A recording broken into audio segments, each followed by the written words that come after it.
આણંદ શહેરના જૂના દાદર નજીક આવેલ ફ્રૂટ માર્કેટમાં બુધવારે સાંજે હત્યાની ચકચાર મચાવતી ઘટના સામે આવી છે। પ્રાથમિક માહિતી મુજબ ફ્રૂટ માર્કેટમાં કામ કરતા બે શ્રમિકો વચ્ચે કોઈ બાબતે ઉગ્ર બોલાચાલી અને ઝઘડો થયો હતો। ઝઘડો હિંસક બનતા એક શ્રમિકનું મોત નીપજ્યું હોવાની આશંકા વ્યક્ત કરવામાં આવી છે।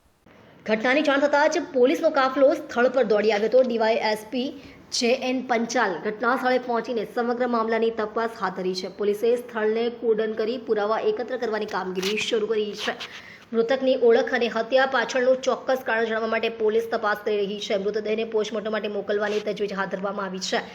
ઘટના દરમિયાન પુત્રના મોતના સમાચાર મળતા જ માતા ઘટના સ્થળે પહોંચ્યા બાદ હૈયાફાટ રુદન કરતા હાજર લોકોની આંખો પણ ભીની થઈ ગઈ હતી। સમગ્ર ફ્રૂટ માર્કેટ વિસ્તારમાં શોક અને સન્નાટાનો માહોલ છવાઈ ગયો હતો। પોલીસે જણાવ્યું છે કે ઘટનાના તમામ પાસાઓની ગંભીરતાથી તપાસ કરવામાં આવી રહી છે। પ્રાથમિક તપાસ પૂર્ણ થયા બાદ જ હત્યાનું ચોક્કસ કારણ અને અન્ય વિગતો જાહેર કરવામાં આવશે।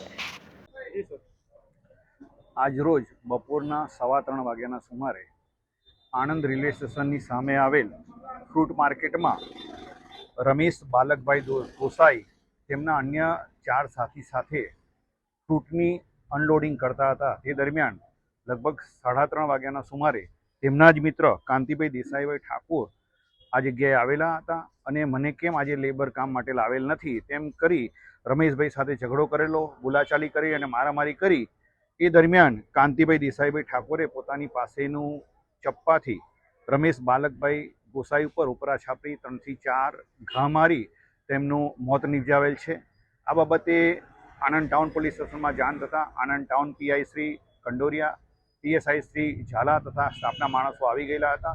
મરણ જનારની ડેડ બોડીને અત્યારે હોસ્પિટલમાં મોકલી આપેલ છે। તેમજ આ ગુનામાં સંડોવાયેલ આરોપી કાંતિભાઈ દેસાઈભાઈ ઠાકોરની તપાસ તજવીજ હાથ ધરેલ છે।